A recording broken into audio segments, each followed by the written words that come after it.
So I'm going to read a couple of pieces from some new work called Inheritance. And it's more short prose pieces. I'm not so sure it has very much poetic sensibility. I like to think of it as bathroom prose, just long enough that you can complete it in one sitting. The first peach is called Peace. Peach. It could be a peach. The watching.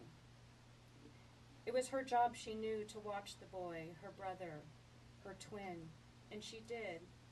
But the afternoon came when she forgot. They were at the beach.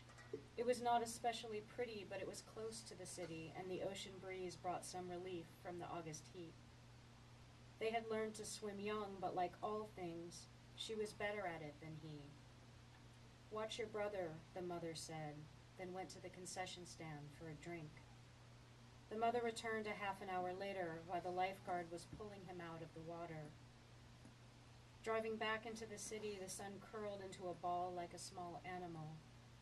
The daughter cried, said she was sorry. The mother said nothing.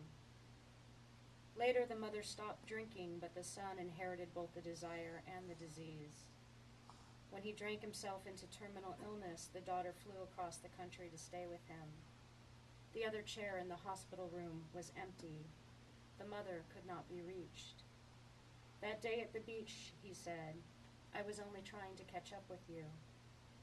She could feel him dying and a part of her dying too. It was me, she said. I had forgotten that we are one and the same.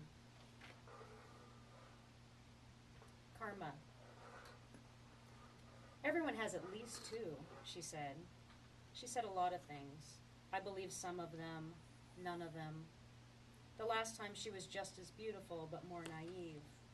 Like you, she said, meaning whomever she was speaking to. When he left her for the blue expanse of ocean, she had thrown herself over the balustrade.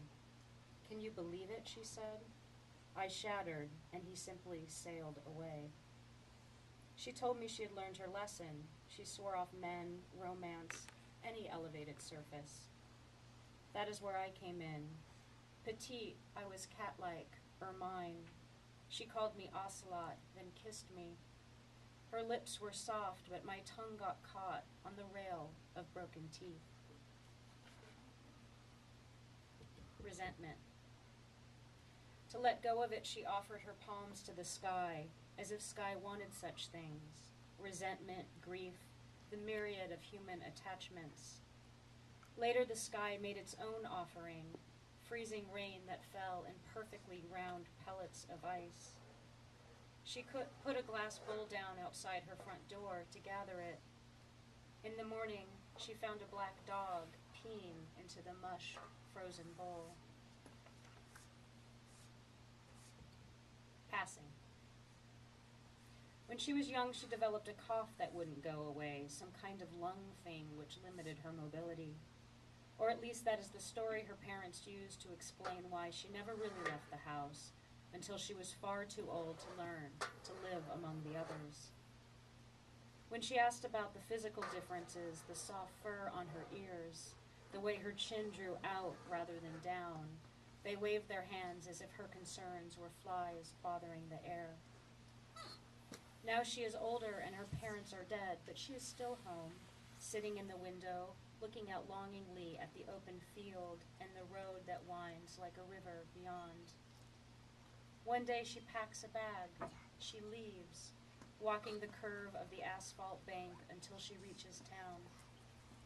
Entering the first open door she finds, she is surprised by the room of welcoming faces that greet her. Either she is passing as something they might love, or she was one of them all along. The waiting. We have all done it, spent our time someplace we did not choose for a duration that we could not stand. We share this even in the moments of it, when our awareness of another's frustration makes our own dislike of them, their presence, their need that prolongs the satiation of our own, impossible to bear. For this moment occurs precisely when we are already burdened with it, with our own discomfort. This is one of those times when to wait is to die a little. As all time, the passing of it is a movement towards and away.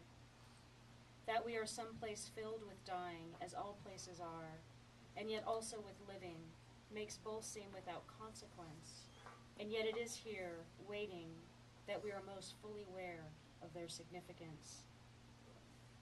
And so it is morning in this year of war and disease, in this hallway of this office, in a country that is and is not our home, that we share something, an orange, taking it apart slowly, one wedge at a time.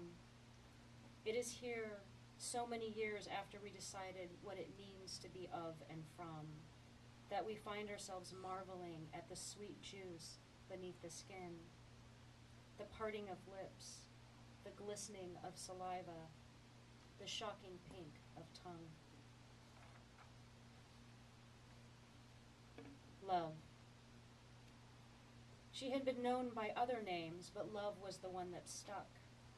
It may have been simple as the shape of her face, which most closely resembled a silphium seed, a vulva, the flesh of her own buttocks. Such are the possible sources of the symbolic image of the heart. As metaphor, the heart has been home to the divine, and she was, or so her lover said, until the day when she was not. The name, however, remained. And this is the last piece. I just started a program at Stanford, and I am definitely the oldest person in almost every room. And it's been an interesting experience. And so I was invited to a party that was an all-nighter, right? Because I guess everyone stays up all night, apparently. And they were roasting a pig. So I didn't go, but I imagined it. So this one's called The Oldest One at the Pig Roast. It is hard to know for sure that the age of anyone in the dark. The pig, fully grown and fattened with hormones, could not be more than 10 months old. The others, the ones drinking around the fire pit, are probably closer to 25. This would make her the chaperone, but she is drinking too, heavily like they are, drinking vodka and whatever mixture of juice was on the table next to it. She can smell the pig cooking, the scent of it roasting in its own juices, and she knows that she will not be able to remain quietly among them. It is not just age or the generations of wealth they wear as if a second skin. It is that she finally understands that without her, without the exception of her presence, the series of accessible achievements that mark their lives would seem privilege. But she is here, a member of the not disappeared, presencing a people who were not counted as individuals in the national census until 1930. And so their success can now be narrated differently. It is a meritocracy after all. The rest is just history. She drinks 2 more drinks, says a blessing for the slaughtered pig, and begins the dance that centuries ago someone mistook for a welcome. It is not. It is what her people danced when it was time for the Gichimuku Manag to sail back home. Thank you.